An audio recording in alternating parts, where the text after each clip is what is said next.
अस्सलाम वालेकुम नाजरीन, मैं और उसे कवल आपकी होस्ट प्रोग्राम कानून सबके लिए मैं हाजिर हूँ।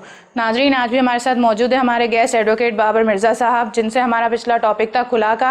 आज भी हम उसी से शुरुआत करेंगे, तो आए चलते हैं हम अपने टॉपिक की तरफ। अस्सलाम वालेकुम सर। वालेकुम। कैसे हैं आप? अल्हम्दुलिल्लाह, आप कैसी हैं? जी सर, मैं ठीक हूँ। सर, एब्सेंस ऑफ हस्बैंड से क्या मुराद है? अच्छा, एब्सेंस ऑफ हस्बैंड के लिए अगर मैं डायरेक्ट इसका जवाब दे दूंगा तो मैं समझता हूँ कि आपके नाजरीन के साथ थोड़ी सी ज़्यादती हो जाएगी जी। उनको थोड़ा सा शॉर्ट करते हुए जी। और टाइम का ख्याल करते हुए उनको थोड़ा सा इसके बैकग्राउंड में मैं लेके जाना चाहता हूँ। अच्छा, ये जो एब्सेंस ऑफ हस्बैंड है ये बेसिकली आता है आपका डिसोल्यूशन ऑफ मैरिज एक्ट 1939। जी। ये बेसिकली आपको कानून ज़ाब्ता देता है कि आप किन किन हालात में अपने आप को इस ज़िंदगी से और जो ये वाला फ़ैसला होता है अलग होने का, इनको किन किन हालात में। देखिए, जो हमारा पिछला प्रोग्राम था मैंने आपको बताया था कि आजकल प्रैक्टिस क्या चल रही है कि आपने दावा दायर किया खुला का, जी। झूठ मूठ डाला, सीधा उल्टा सब मिला दिया, जी। फैसला लिया और अगली शादी कर ली। इससे मैं क्यों इख्तलाफ रखता हूँ? क्योंकि ये शरई तकाज़ों पे नहीं है, ये लैंड ऑफ द लॉ के मुताबिक नहीं है। इसमें वही घिसी पिटी सी एक जो आपकी प्रेयर होती है वो आती है, और आप जिस बंदे के साथ फिर अगली दफ़ा मुंसलिक होते हैं, चूँकि पिछले के साथ आपका उस तरीके से डिसकनेक्शन उस तरीके से इफ़ेक्टिव नहीं होता, इसेंशियल नहीं होता, उसकी जो सारे इंग्रेडिएंट्स हैं वो पूरे नहीं करते और आप दूसरे बंदे की ज़िंदगी में चले जाते हैं। तो मेरी नज़र में ये गुनाह अजीम है, गुनाह कबीरा है, और मैं इसको जना के ज़ुमरे में लेके जाता हूँ। इसके जो तरीक़ेकार है, बड़ा अच्छा सवाल किया। अगर हम इसको एक्ट को देखें, डिसोल्यूशन ऑफ मैरिज, तो ये मुस्लिम फैमिली लॉ से रिलेटेड है। हर मज़हब से रिलेटेड उसका अपना लॉ है। अब क्रिश्चियंस की अगर आपको मिसाल दूं तो उनके यहाँ अगर बाइबल में तलाक का जो कॉन्सेप्ट है वो इस तरीके से है कि अगर आपने अपनी बीवी पे कोई इल्ज़ाम लगाया या वो किसी के साथ इन्वॉल्व है तब तो आप जाके, वरना उन मामलात को बड़ा सख्ती से देखा गया है। लेकिन जो हमारी रहनुमा है, हमारी जो किताब है, उसने तो आपको पूरा ज़ाब्ता ज़िंदगी बता दिया गया है। कुरान खोलने के बाद इसकी बहुत सारी चीज़ें मैंने सूरह बकरा का पिछले प्रोग्राम में जिक्र किया था, और अगर आपको और क्लैरिफिकेशन बहुत सारी चीज़ों पे चाहिए, आप कुरान खोलें, आप सूरह निसा पढ़ें, उसमें औरतों के बहुत सारे मसाइल को बड़ा तरीके से और बहुत खुल के चीज़ों को समझा के डिटेल में बताया गया है। अच्छा, जो आपका सवाल था एब्सेंस ऑफ हस्बैंड, अब मिसिंग पर्सन में आपका हस्बैंड खो गया है, लापता है, और राब्ता ही कोई नहीं है, आपको ये भी नहीं पता, किसी जंग में गया था और कोई ऐसे हालात हो गए कि अब आपसे किसी राब्ते में नहीं है। देखें जैसे कि सर जॉब के हवाले से भी लोग बाहर चले जाते हैं, फिर उसके बाद इन कांटेक्ट नहीं रहते। बहुत ज़बरदस्त बात की आपने समझ लें, और उसा मेरे मुंह की बात छीन ली। मैं जिस टॉपिक पे आपको और आपके नाजरीन को लाना चाह रहा था, आपने बिल्कुल उसकी सही अक्कासी की। अच्छा, एब्सेंस के मैंने आपको तरीक़ेकार बताया। वॉर पे गया है, जंग में गया है, मर गया है, और किसी किस्म के आपके राब्ते में नहीं है। आपके क्या राब्ते में नहीं है, अपने माँ बाप भाई बहन के भी राब्ते में नहीं है। लेकिन ऐसे सूरत में आज की हमारी औरत जो लंदन अमेरिका में भी गया है, सुबह दोपहर शाम आपको कॉल भी कर रहा है, रात को आपकी से 1 घंटे रोज उसकी व्हाट्सएप पे भी बात होती है, आप ये वाली प्रेयर लेके अदालत पे आ जाती हैं। तो ये बताएं, आप सच बोल रही हैं झूठ? आपने किस चीज़ का सहारा लिया? ये तो झूठ ही है ना, झूठ का सहारा लिया ना। जो आपको कानून जिस तरीके से इजाज़त देता है कि पहले 4 साल था, अब 1 साल हो गया, कि 1 साल तक अगर आपका शौहर आपके राब्ते में नहीं है, बिल्कुल आपको उसका अता पता ही नहीं है, कोई निशानी नहीं है, तब तो देखें आप अपने डिसोल्यूशन ऑफ मैरिज के लिए अदालत से रुजू कर सकती हैं। आपका ग्राउंड बड़ा वैलिड होना चाहिए, सच पे मबनी होना चाहिए, हकीकत पे मबनी होना चाहिए, और उसके अंदर दम होना चाहिए कि ये बिल्कुल इसके एसेंशियल्स हैं और यही हकीकत है और यही सच्चाई है। सही। अब मैंने आपको दूसरी औरत की मिसाल दी जिसने पिछली रात, गुजरी हुई रात 1 घंटे अपने शौहर से व्हाट्सएप किया और वो भी यही कह रही है कि मामला राब्ता ही नहीं लेके है। आ जाती है। जी तो इन दावा दोनों औरतों का एक है, नीड दोनों औरतों की एक है, ज़रूरत दोनों औरतों की एक है, लेकिन एक सच्चाई के धाने पे खड़ी और एक झूठ से अपना काम चला रही है। जी तो इस ऐसी प्रोविजंस जो हमें मिली हुई हैं, हम उसको अपने तरीके से मेलाफाइड इंटेंशन से अपने ज़ाती फ़ायदे के लिए इसको यूटिलाइज करते हैं। तो देखें, हम अपना भी मजाक उड़ाते हैं, हम कानून का भी मजाक उड़ाते हैं जी और हम खुद भी फिर तकलीफ में आते हैं। सही। गलत है ना। Non provision of maintenance sentence of husband का बताएं। अच्छा, ये आपने 2 चीज़ें मेरे से पूछ ली। पहले मैं आपको नॉन प्रोविजन का बताता हूँ। नॉन प्रोविजन ऑफ मेंटेनेंस, देखें, औरत से सिर्फ शादी कर लेना सिर्फ कोई बहुत बड़ी बात नहीं है, लेकिन उस शादी को फिर उस तरीके से चलाना कि आपकी बीवी मेंटेन हो। मेंटेन से मतलब उसकी जो ज़रूरियात हैं वो पूरी होनी चाहिए, उसकी मर्ज़ी, उसकी मंशा को सामने रखना चाहिए। क्योंकि मैंने आपको पिछले प्रोग्राम में बताया था कि मियाँ बीवी एक दूसरे का लिबास हैं। और फिर खुला की डेफिनेशन में मैं आपको अगली दफ़ा बताया था, उसी दफ़ा में, कि खुला फिर के मायने मतलब आप अपने आप को कपड़े उतार रहे हैं, वो लिबास उतार के आप तर्क कर रहे हैं, आप उस नई किसी दौड़ की तरफ भाग रहे हैं, उसको मुनक़ता कर रहे हैं, उसकी कैंसिलेशन में जा रहे हैं, उसकी डिसोल्यूशन में जा रहे हैं, उसकी तनसीख में जा रहे हैं। समझ नहीं, खत्म कर रहे हैं, बिल्कुल ख़त्म कर रहे हैं उसको। तो सिर्फ अब जो मर्द, औरत के बहुत सारे हुकूक मर्द पर है, इसी तरह मर्द के बहुत सारे औरत पे हुकूक हैं। अब मेंटेन करना, औरत को लेके चलना, फिर बहुत सारी ऐसी चीज़ें कि मारपीट का मामला, आपके फाइनेंशियल इश्यूज, आपके फाइनेंशियल क्लैशेस, आपके फाइनेंशियल बर्डन्स जब आप आ जाते हैं तो वो एक अलग सिनेरियो है। एक सिनेरियो ये है कि शौहर नशा करता है, गलत कंपनीज में इन्वॉल्व है और बीवी की मारपीट सिर्फ इसलिए करता है कि घर से जाके पैसे लाओ और मेंटेन होना है तो तुम्हारा बाप भाई मेंटेन करेगा। तो ये कहीं की ये लॉजिक नहीं है।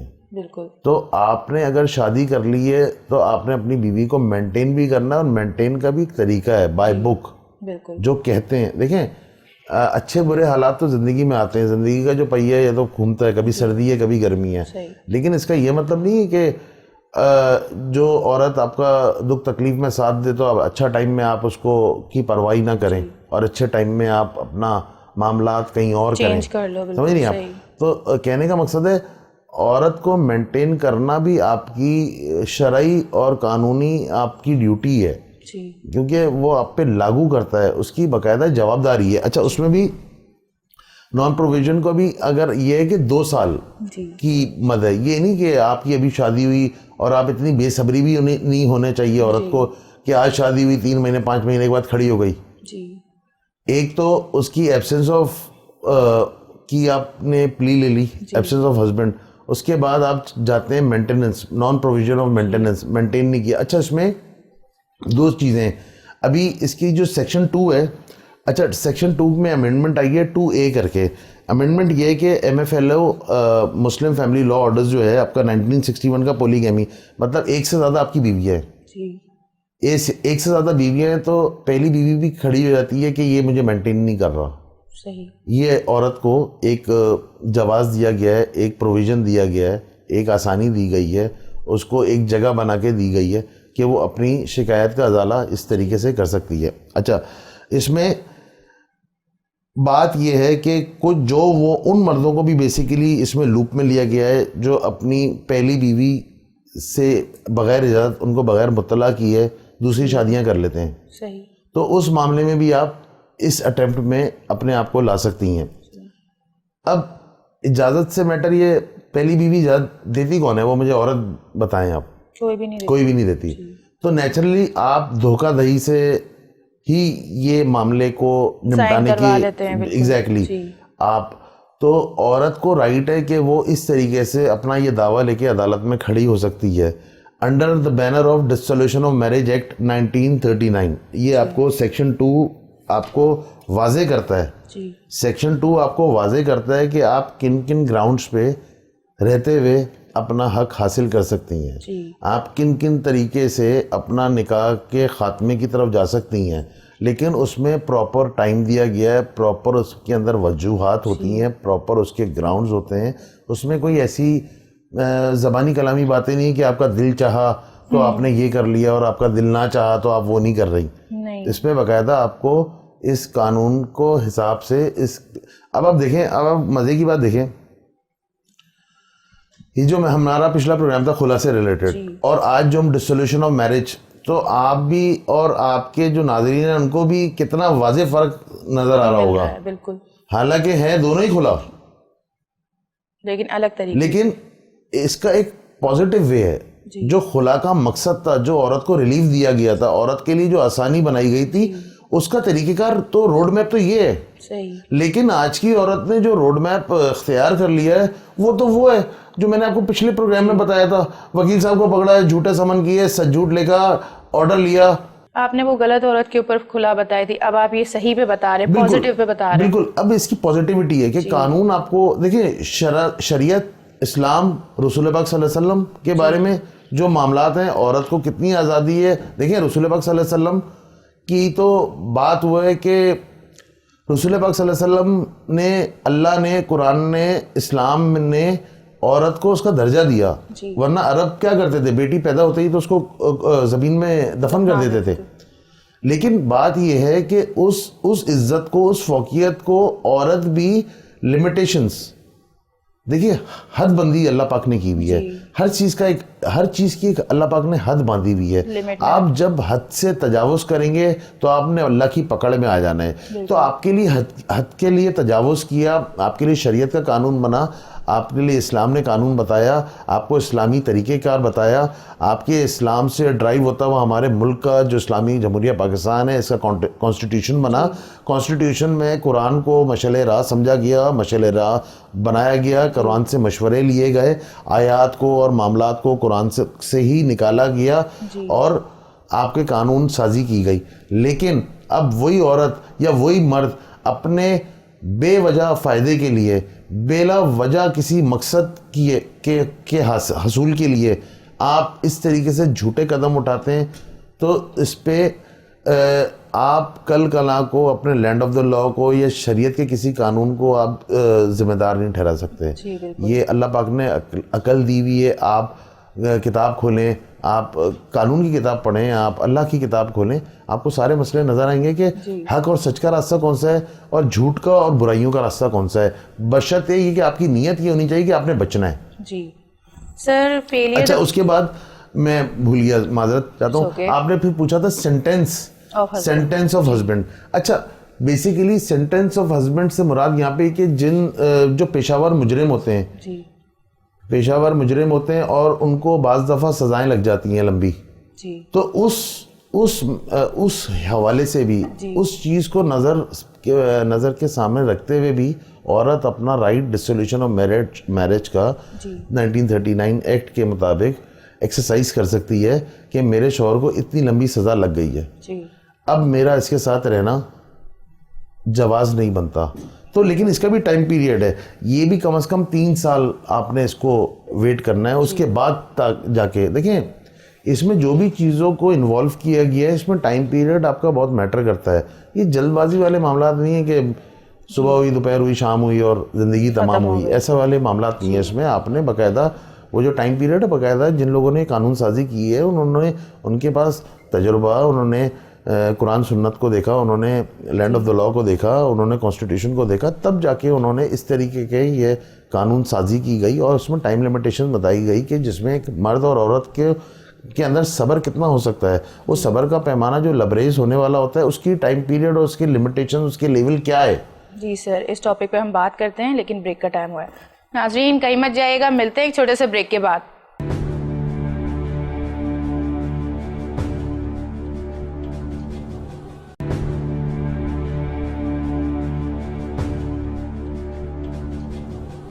वेलकम बैक नाजरीन, चलते हैं हम अपने प्रोग्राम की जानिब। जी सर, सेंटेंस ऑफ हस्बैंड बता रहे थे आप डिटेल में। सेंटेंस ऑफ हस्बैंड मैंने बताया था कि जिन लोगों को पेशावर मुजरिम होते हैं और लंबी उनको सजाएं लग जाती हैं, जी उसका भी स्पेसिफिक एक टाइम है 3 साल का। जी इसके बाद वो औरत अपने ग्राउंड्स को सामने रखते हुए, उन हकीकत को सामने लाते हुए, उन ग्राउंड्स की मद में, उन ग्राउंड्स के शेल्टर लेते हुए आप अपने उस दावे को फिर सच्चा करार दे कर दिलवाती हैं, जी और आप अपना जो हक है डिसोल्यूशन ऑफ मैरिज का, जी तनसीख निकाह का, तो वो फिर आप उसके लिए एलिजिबल हो जाती हैं। जी।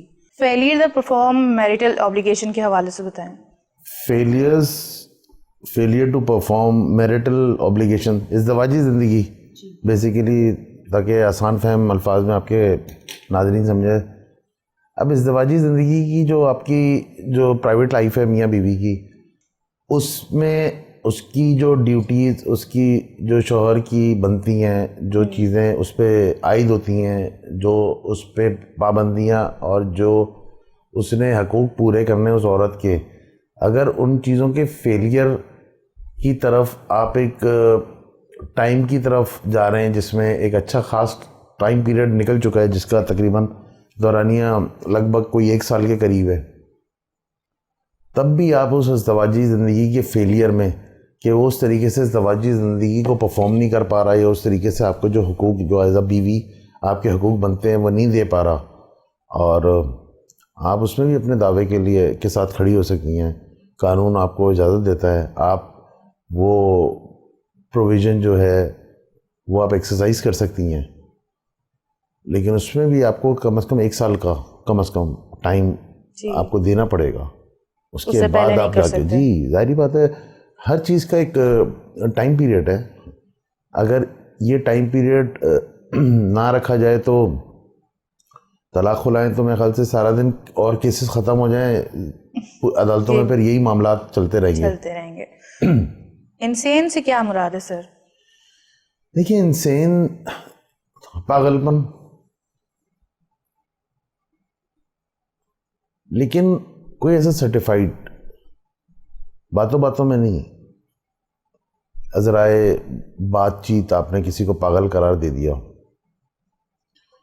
कोई उसकी मेंटल इलनेस, उसका अनसाउंड होना, क्योंकि जो अनसाउंड होते हैं तो उनकी जो शादियां हैं वो गार्डियंस के थ्रू होती हैं, समझ रही हैं आप? जी। तो इसी तरीके से जब उनके डिसोल्यूशन ऑफ मैरिज के जो मैटर्स आते हैं वो भी फिर गार्डियन के थ्रू ही होते हैं, तो उसकी भी जो टाइम लिमिटेशन है तकरीबन वो 2 साल से अबव, जब आप एक स्पेसिफिक एक टाइम गुजार लेते हैं और आपको कंफर्मेशन हो जाती है कि इस बंदे के बर्ताव में, इस बंदे के रवैये में, या इस बंदे के चाल चलन में उस तरीके की कोई ऐसी पॉजिटिविटी या ऐसा पॉजिटिव चेंज नहीं आया जिसकी वजह से मतलब आपकी सोच आप उसके बारे में बदलें, तब भी आप अपने इस दावे को इस्तेमाल कर सकते हैं। मतलब सर्टिफिकेट का होना ज़रूरी है इसमें? सर्टिफिकेट से मतलब यानी कि कुछ लोग दिमागी बीमार होते हैं, उनके कुछ इलाज चल रहे होते हैं। सर्टिफिकेट का मतलब ये नहीं कि बिल्कुल गुद्दू बंदर ही आप किसी को पहुंचा दें पागल खाने में। मेंटल इलनेस होती है, कुछ लोगों के मामलात होते हैं, कुछ फाइनेंशियल चीज़ों की वजह से परेशान होते हैं, कुछ अपने घरेलू प्रेशर की वजह से परेशान होते हैं।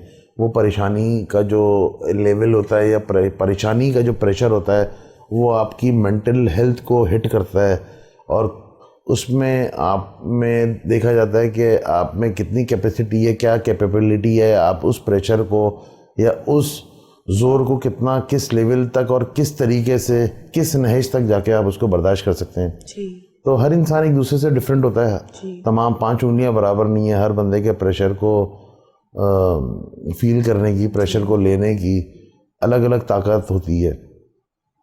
तो अगर आप ये देखते हैं कि अब इस बंदे में ये एक डेफिसिट आ गया है, इसके अंदर ये डेफिशिएंसी है, तो आपको तो प्रोविज़न है ना, आपको तो चीज़ों के लिए इजाज़त दी गई है। सही। इम्पोर्टेंसी ऑफ हस्बैंड के क्या मायने है? इम्पोर्टेंसी ऑफ हस्बैंड, ये मैटर्स आ जाते हैं ज़िंदगी में, लेकिन ये इसके लिए भी आपको टाइम दिया जाता है। अदालत आपको बाकायदा उस प्रोसेस के लिए जो आपका सेक्सुअल इंटरकोर्स होता है जी या उस तरीके से जो आपकी ज़वाजी ज़िंदगी की ज़रूरियात होती हैं, जो मैरिड कपल को जो चीज़ें आगे की तरफ लेके जाती हैं, जो उनको एक दूसरे से अट्रैक्ट करती हैं, तो अगर ऐसी कोई बीमारी आपके सामने आती है तो इम्पोटेंसी ऑफ हस्बैंड कहलाती है, वो इसी ज़ुमरे में आती है। और इसमें भी आपको बाकायदा टाइम दिया जाता है कि आप अपना इलाज कराएं, इलाज मुआवजे से रिलेटेड अपनी चीज़ें कराएं। लेकिन अब उस ख़ास एक वक्त के बाद, उस लम्हे के बाद भी, जो अगर आप में कोई ऐसी कोई तब्दीली या आपके अंदर कोई ऐसा चेंज नहीं आता, तो आपके पास इजाज़त है, आप अपने हक़ को इस्तेमाल कर सकती हैं। सही। तो सर इन हालात में औरत को क्या करना चाहिए? देखिए, इस हालात में औरत को, जो मैंने आपको बताया कि बेसब्री का से काम ना ले, सब्र का दामन हाथ में पकड़े। आपको कानून, आपको शरीयत, आपको अल्लाह पाक का जो निज़ाम है वो आपको बाकायदा सारी किस्म के राइट्स देता है, जिसको आप एक्सरसाइज कर सकते हैं मुख्तलिफ मौके पे। लेकिन जब आप एक खुला के लिए, जो आजकल की खुला जो कोर्ट्स में हो रही है, उसमें जब आप छूटते ही आप सिर्फ लिख देते हैं कि मेरे दिल में मेरे शौहर के लिए हेटरेट पैदा हो गई है, नफ़रत पैदा हो गई है, मुझे उसकी शक्ल पसंद नहीं है और मुझे असॉल्ट करता है, असॉल्ट मतलब ज़दोकोब करता है, तो वही घिसे पिटे जो आपके जुमले होते हैं, वही आपके दावे होते हैं।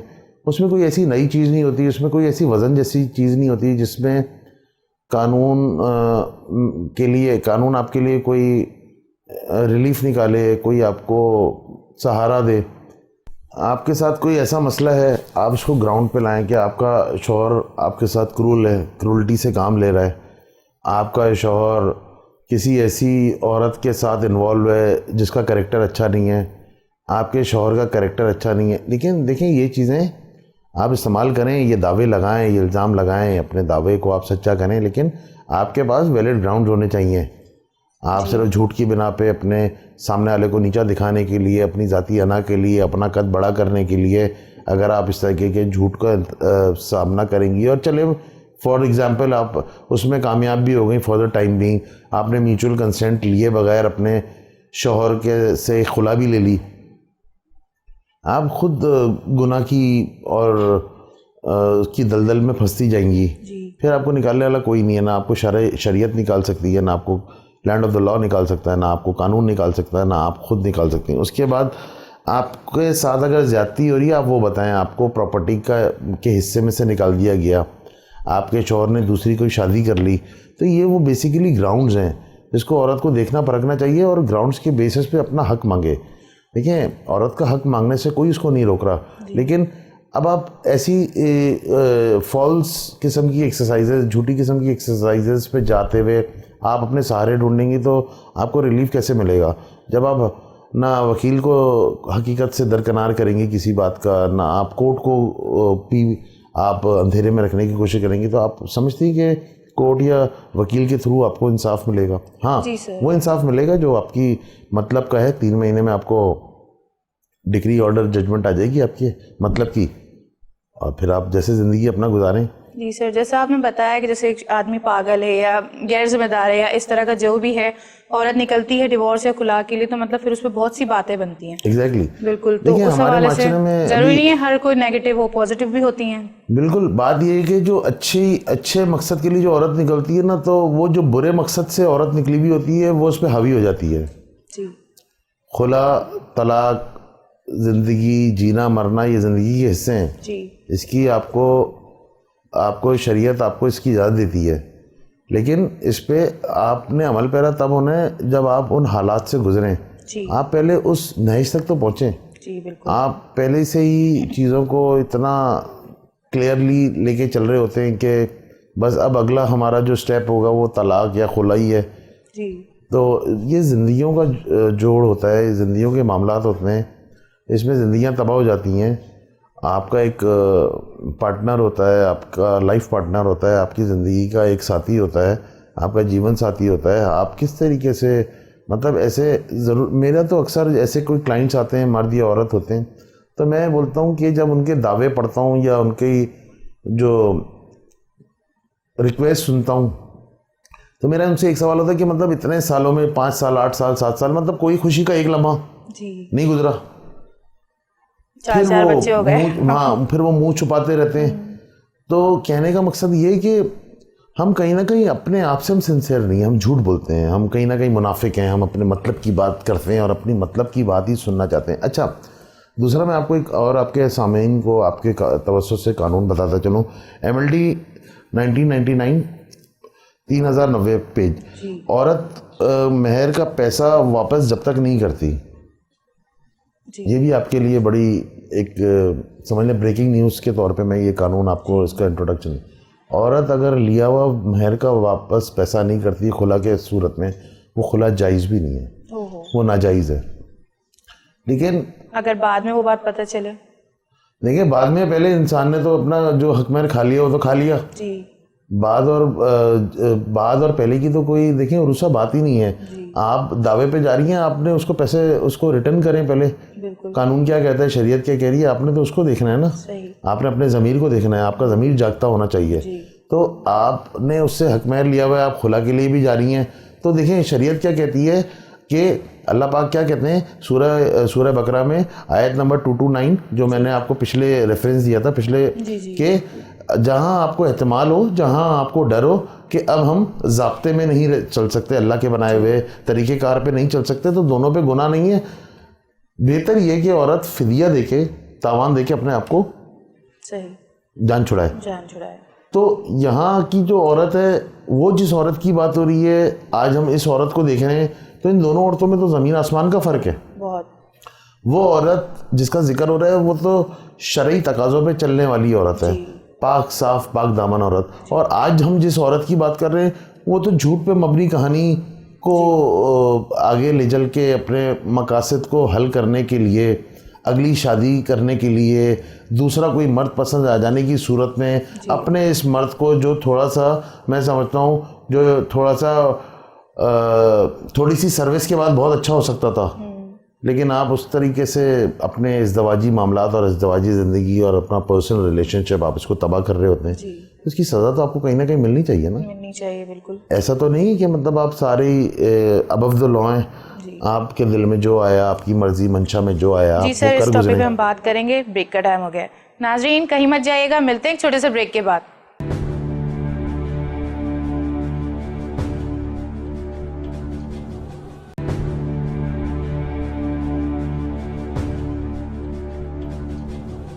वेलकम बैक नाजरीन, चलते हैं हम अपने प्रोग्राम की जानिब। जी सर। अच्छा, मैं एक और चीज़ बड़ा इन्फॉर्मेटिव, अगर ये चीज़ें हम लेके चल रहे हैं तो एक और इन्फॉर्मेशन में मैं आपके नाजरीन के एक इसमें इजाफा करूं कि अगर हम CLC 30 1990 में देखें तो कानून खुद क्या कहता है, ये जजमेंट खुद क्या कहती है कि वाइफ बिसाइड्स ग्राउंड ऑफ खुला can take the dissolution of marriage as mentioned in section 2। Point समझिए आप। वाइफ बिसाइड्स ग्राउंड ऑफ खुला, वो खुला पे जाने से बेहतर ये है, ये तो कानून आपको खुद कह रहा है कि डिसोल्यूशन ऑफ मैरिज एक्ट के आप सेक्शन 2 से रुजू करें। जी। अब सेक्शन 2 क्या है, ये वाले grounds, absence of husband, impotency, non provision of maintenance और एक्सेट्रा एक्सेट्रा। अच्छा, फिर खुला, फिर आपको क्या नाम है, फिर आपको खुला का मकसद भी पता चलेगा, आपको डिसोल्यूशन ऑफ मैरिज भी समझ में आएगा। और जो मैंने आपको पिछले प्रोग्राम में कहा था कि ऐसे हर्डल्स आने चाहिए, तो देखें आए हर्डल्स। पिछले प्रोग्राम में जो मुनक़ता हुआ था हमारा सिलसिला, इस प्रोग्राम में वो चीज़ जो पिछले नाजरीन के दिमाग में शायद एक ज़्यादा वो सवाल बन के उठ रही होगी, तो आज देखिए ना हर्डल्स आ गए। औरत अगर मेरिट्स पे आएगी तो यहाँ पे बाकायदा चैलेंज होगी, औरत उनका दावा चैलेंज होगा। लेकिन वो जो हम पिछले प्रोग्राम में जिस औरत की बात कर रहे थे, तो सीधा 3 महीने का हिसाब किया उसने और उसने अपना जजमेंट ली खुला की और ख़त्म कर दी कहानी। ये देखें, यहाँ पे आप आए, यहाँ पे ग्राउंड्स को देखें आप। अच्छा, खुला भी इस हिसाब से फिर मुआवजा देने के बाद ही मिलेगी कहीं ना कहीं। कहीं ना कहीं आपकी पकड़ है। ऐसा नहीं कि आपको कोई देखने सुनने वाला नहीं है, आपको कोई पूछने वाला नहीं है, औरत की मर्जी में जो आए। और औरत मर्द की बराबरी की बात करने वाली जो औरतें हैं, जब अल्लाह पाक ने फौकियत हासिल दी है अल्लाह को मर्द को, जब अल्लाह पाक ने मर्द को आपसे ताकतवर करार दिया है, तो बराबरी का, हाँ बराबरी, देखिए वो जो बराबरी वाला सेंस है, मतलब ये है कि हम कहीं ना कहीं, देखिए मैंने आपको बताया ना, हम बहुत सारी चीज़ों में मुनाफिक हो जाते हैं। अपने मतलब की बात, अपने मतलब की आयत, अपने मतलब की हदीस हमें अच्छी लगती है, लेकिन जिससे आपके मकसद की जो हदीस या आयत होगी, मैं उसकी तरफ जाऊंगा ही नहीं जी, क्योंकि उसमें मेरा टोटल नुकसान है। सही, उसमें टोटल मेरा नुकसान है। सर आपने बताया डिसोल्यूशन ऑफ मैरिज, इसकी डिटेल बताएं। अच्छा, डिसोल्यूशन ऑफ मैरिज, मेरे ख्याल से आज पता नहीं आप कहाँ से सवाल उठा के ला रही हैं, लेकिन बहुत कानूनी दाव पेज है ना, बिल्कुल कानूनी दाव पेज है, लेकिन इसमें माशाल्लाह मैं समझता हूँ कि बेहतरीन, कंक्रीट और बड़ी पॉजिटिव किस्म की ये आपकी इन्फॉर्मेशन आपके नाज़रीन को जा रही है। डिसोल्यूशन ऑफ मैरिज को अगर हम उर्दू में ले लेते हैं, आपके आम फहम, आम ज़बान, आम उर्दू समझने वाले नाज़रीन के लिए, तो ये तनसीख़ निकाह है, कैंसलेशन ऑफ निकाह, कैंसलेशन ऑफ निकाह। अच्छा, इसको भी अगर आप देखें, इसके भी अगर आप इंग्रेडिएंट्स में जाएं, इसकी आप एसेंशियल्स में जाएं, इसकी आप बिल्कुल गहराई में जाएं, तो ये भी एक बहुत बड़ा और अपने अंदर एक बहुत बड़ा सब्जेक्ट है जी। अब उसमें भी 4 तरीके बताए गए हैं। अच्छा, इसमें होता है, एक तो बाय हस्बैंड हो जाता है, अच्छा दूसरा बाय वाइफ हो जाता है, तीसरा म्यूचुअल कंसेंट से हो जाता है, आपस की बराबर आपकी एक दूसरे की म्यूचुअल अंडरस्टैंडिंग से, बाहिमी रजामंदी जिसे कहते हैं उर्दू में। अच्छा, एक आपकी हो जाती है जुडिशल डाइवोर्स। फिर इसमें इस सब्जेक्ट को देखना और फिर इसके अंदर मैं समझता हूँ कि आप अपने नाज़रीन को, अब तो मेरे ख्याल से प्रोग्राम का इतना वक्त भी शायद नहीं रहा होगा, लेकिन आप जितनी मैक्सिमम चीज़ें मैं समझता हूँ पूछना चाहती हैं, तो आप इससे रिलेटेड पूछें ताकि आपके नाज़रीन को कोई अच्छी इन्फॉर्मेशन मिले इससे रिलेटेड। जी सर, कानूनी लैंग्वेज में एक वर्ड है इला, उससे क्या कहते हैं? बिल्कुल, इस्लाम ने इला और जहर को बेसिकली अब ख़त्म कर दिया है। इस्लाम में ये चीज़ें थीं पहले, लेकिन अब ख़त्म हो गई। इसके नीचे जो बाय हस्बैंड होता था वो इला, जहर और तलाक। अच्छा, तलाक रह गई है जी, लेकिन जो इला और जहर के मामला थे, इला से मतलब ये होता था कि उसमें आप अल्लाह की कसम खा लेते थे कि अब मैं तुम्हारे पास नहीं आऊँगा, लेकिन अल्लाह ताला हिकमत वाले हैं, चीज़ों को समझते हैं जी। जहर अपने नाम से ही जाहिर हो रहा है कि जाहिर करना कि तुम मेरी माँ जैसी हो, तुम मेरी बहन जैसी हो, या उस रिश्ते से तशबीह देना जिससे आपका निकाह बनता ही नहीं है। सही।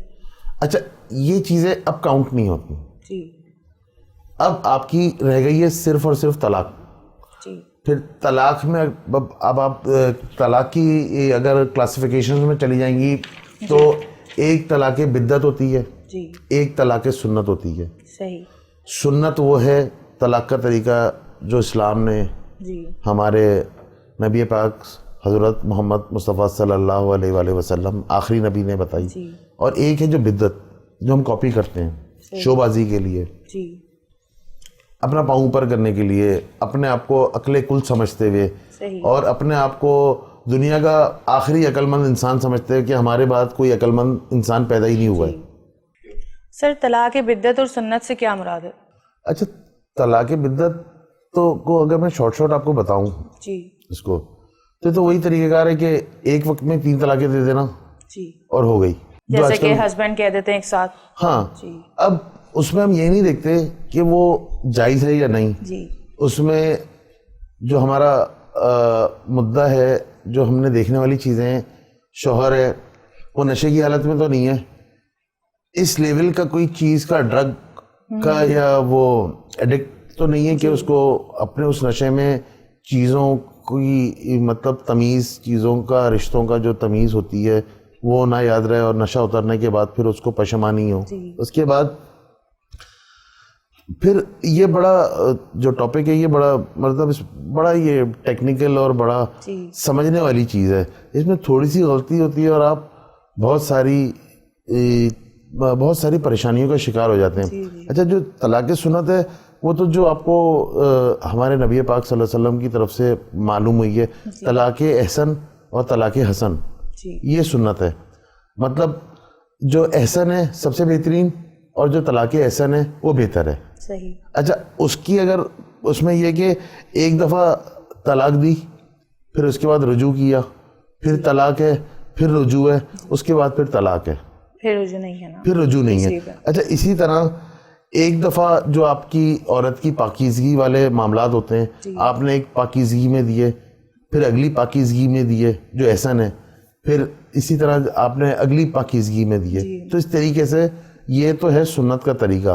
अब इसमें जो आपको बेहतर है, लेकिन इसमें जो एहसन है वो सबसे बेहतरीन है। सही। और इसी को अडॉप्ट करना चाहिए।